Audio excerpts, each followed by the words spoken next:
हर किसी को दोस्तों हर एक काम के लिए कुछ ना कुछ पैसे की जरूरत पड़ती है। हम लोन ले लेते हैं, यूपीआई ले लेते हैं। बड़ा इंपॉर्टेंट टॉपिक है आज का। जब कभी मैं प्रॉपर्टी खरीदता हूँ, म्यूचुअल फंड खरीदता हूँ या कैश को कन्वर्ट करता हूँ लोन में, तो उसके क्या इंप्लीकेशन है इनकम टैक्स में। इनकम टैक्स के नोटिस लोन वालों के पास आते कैसे हैं। बड़ी हैरानी होगी आपको आज जान के कि सिर्फ जिससे मैंने लोन लिया है उसके ऊपर केस नहीं लगता, उस व्यक्ति ने जहां से लोन लिया है उसके ऊपर भी इंक्वायरी होती है। यानी कि 3 चेन है, 3 लोगों से इंक्वायरी होती है एक सिंगल एंट्री के लिए। तो जब कभी आप किसी को लोन दे रहे हो या किसी से लोन ले रहे हो, आज की बातों का बहुत इंपॉर्टेंट ध्यान रखना और आखिर से जरूर देखना। जो लोग कहते हैं ना पैसा दे दे, प्रॉपर्टी लेनी है, मेरे से कैश ले ले, उसके बदले फ्रेंड से लोन ले ले, वो मैंने आज की वीडियो में बताया है। और अच्छे लगे तो लाइक जरूर कीजिएगा और शेयर तो हमेशा कहता ही हूँ मैं, मेरी सारी वीडियो प्रैक्टिकल होती हैं। अच्छा, लोन कितने तरह के हैं। एक तो अपने मिलते हैं रिलेटिव से, फ्रेंड से। वाह वाह वाह, आप कहेंगे एक भी रिश्तेदार दोस्त नहीं है जिससे पैसे मांगता हूँ मेरा फ़ोन ही ब्लॉक कर देता है, कोई देता नहीं है। चलिए कोई बात नहीं, अब देना शुरू कर देंगे। अच्छा, लोन बैंक से मिलता है, एनबीएफसी से भी, गवर्नमेंट सेक्टर है, कुछ वेंचर कैपिटल भी है। इस टॉपिक पे आज मैं बात नहीं करूँगा ज़्यादा। क्यों? ये लोन जेन्युइन होते हैं, बैंक में सीधा आते हैं और सरकार की तरफ से आते हैं, तो इसके ऊपर कोई इंक्वायरी नहीं होती है। पहला और है चौथा नंबर, सॉरी ये तीसरा नंबर है। एक होती है एंट्री ऑफ लोन, इसके बारे में डिटेल में बताऊंगा नहीं मैं, जो कैश के बदले ली जाती है 1% या 2%, या किसी के अकाउंट में कैश जमा करा के मैंने अपने अकाउंट के अंदर उससे पैसा ले लिया। मैंने दोस्त से बोला है मुझे 5 लाख की जरूरत है, 5 लाख तो अपने अकाउंट में जमा कर ले और मुझे चेक दे दे, थोड़े पैसे ले लियो। उसको पता नहीं क्या मतलब है, वो बेचारे को पता नहीं है, वो कैसा कर लेता है। अब क्या इंप्लीकेशन आती हैं जब कभी भी आप ऐसे काम करते हो या लोन लेते हो। अच्छा, हम लोन लेते क्यों दोस्तों? Why we take loans? Simple सी बात है, जब कभी मैं प्रॉपर्टी परचेज करता हूँ, पैसों की शॉर्टेज रहती है, मैं ले लेता हूँ। मेरे पास कैश इन हैंड पड़ा हुआ है बहुत सारा, मैंने कहा मैं बुजुर्ग आदमी हूँ या पैसा पड़ा हुआ है, बिजनेसमैन हूँ, मुझे कैश मैं घर पे रखना चाहता नहीं, मैं कैश को कन्वर्ट कर लेता हूँ, एंट्री ले लेता हूँ किसी से 1-2% पे। मैं उसको कैश दे दिया और उसने मुझे कहीं ना कहीं से एंट्री मेरे अकाउंट में ट्रांसफ़र करा दी, तो मेरे अकाउंट में पड़ा हुआ है। कुछ और पर्पज़ हो सकता है, आप मुझे कमेंट बॉक्स में बता देना, ये मैंने आपके लिए छोड़ दिया है।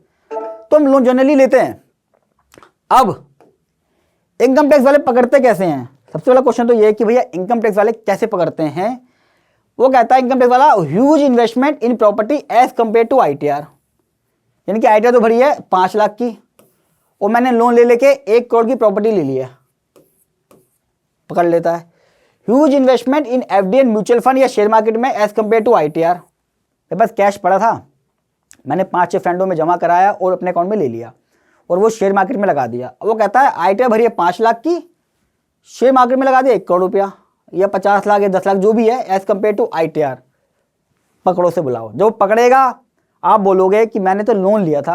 अच्छा, हो गया लोन लिया था, अब क्या पूछेगा बता देता हूं मैं। देखो दोस्तों, एक बड़ा इंपॉर्टेंट पॉइंट बता दूं यहाँ पे मैं। कई लोग आते हैं चैनल पर, कहते हैं मैं डराता हूँ, मैं सिर्फ समझाता हूँ।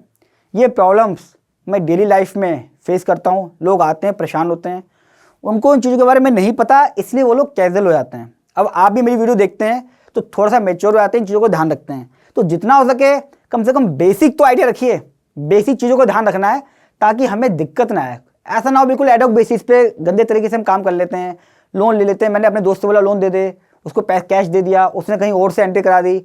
मुझे ये भी नहीं पता कि वो बंदा कौन है, उसकी बुक्स में है क्या, वो जेन्युइन भी नहीं है, कहीं हवाला का पैसा तो नहीं आ रहा।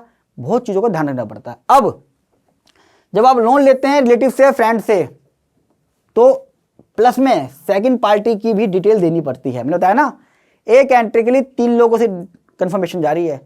अगर मैंने लोन लिया है कैटरीना से और कैटरीना ने लोन लिया है सलमान से, तो मेरा केस लग जाएगा। मैं बोलूँगा मैंने लोन लिया कैटरीना से, वो कहेगा अच्छा तो अपनी डिटेल तो दे सचिन, कैटरीना की डिटेल दे, कहाँ से लोन आया। कैटरीना कह रही सलमान से आया, कि सलमान के पास पैसा कहाँ से आया। 3 लेयर होगी, 3 लेयर। अब क्या करना है, बजट 2022 की बता रहा हूँ मैं, पिछले बजट में आया अभी ये। अब उन दोनों की आपको आईटीआर की कॉपी देनी पड़ेगी कि भाई देखो इसकी औकात है लोन देने की या नहीं है। देखिएगा, बैंक स्टेटमेंट मांगेगा, चेक करेगा कि बैंक स्टेटमेंट में मान लीजिए मेरे पास कैटरीना ने 50 लाख रुपए दिए, तो कैटरीना की बैंक स्टेटमेंट चेक करेगा कि 50 लाख देने से पहले एंट्री कहाँ से आई है, कहीं वो कैश जमा तो नहीं है, कहीं वो कोई और एंट्री तो नहीं है, क्या वो जेन्युइन है कि नहीं है।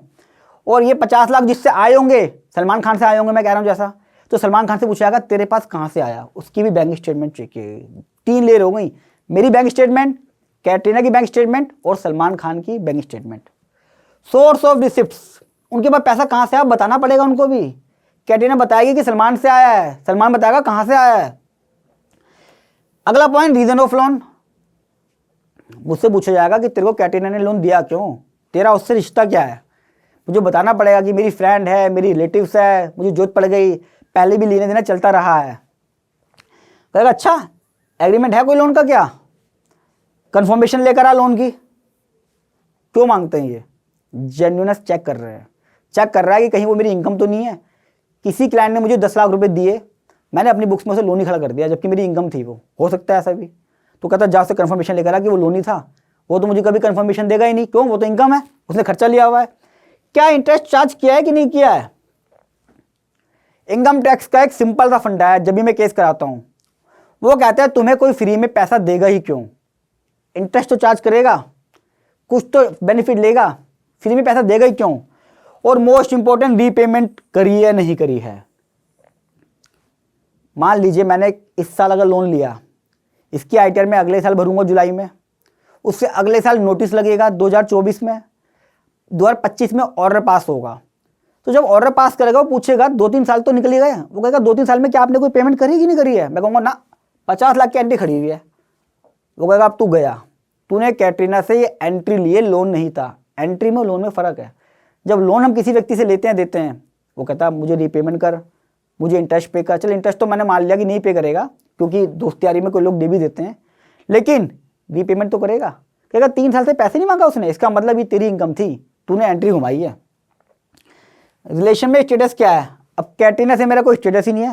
जैसे मैं कह रहा हूँ ना, लोग एंट्री ले लेते हैं 1% 2% पे, पता ही नहीं कौन है।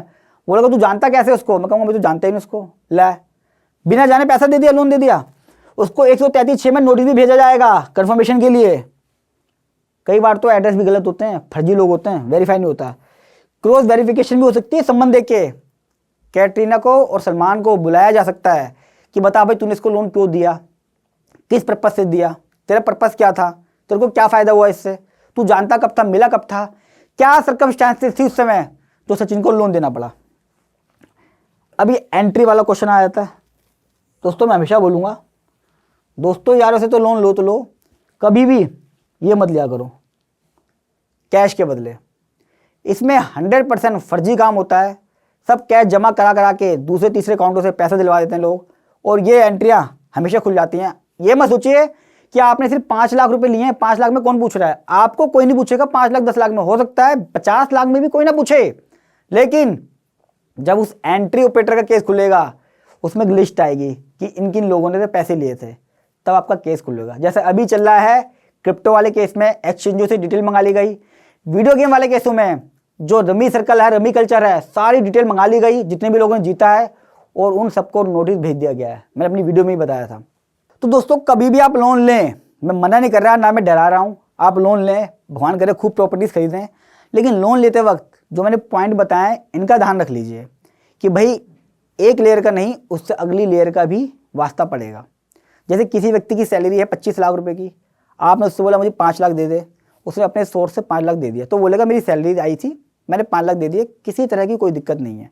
लेकिन आपने अगर एंट्री घुमा के किसी के थ्रू ली, तो इन कागजों का ध्यान रख लीजिएगा कि एक नहीं 2 लेयर की वेरिफिकेशन होती है लोन के केस में। वीडियो कैसी लगी जरूर बताइएगा। फर्स्ट टाइम आ रहे हैं चैनल को सब्सक्राइब कर लीजिएगा, क्योंकि ऐसे इन्फॉर्मेटिव प्रैक्टिकल वीडियो सिर्फ आपको एक्सपर्ट से के यूट्यूब चैनल में मिलेंगी। और जितना हो सके दोस्तों इसको शेयर कर दीजिएगा, क्योंकि इंडिया में हर दूसरा व्यक्ति लोन लेता है, और लोन ना लेके मैं कहूँगा एंट्री होती हैं, चुकाते नहीं हैं, रीपेमेंट हो नहीं पाती हैं, और लोन ले लेके बड़ी बड़ी प्रॉपर्टीज बन गई हैं। तो जितना हो सके इसे शेयर कीजिएगा। जल्द मिलूंगा एक वीडियो के साथ, तब तक नमस्कार।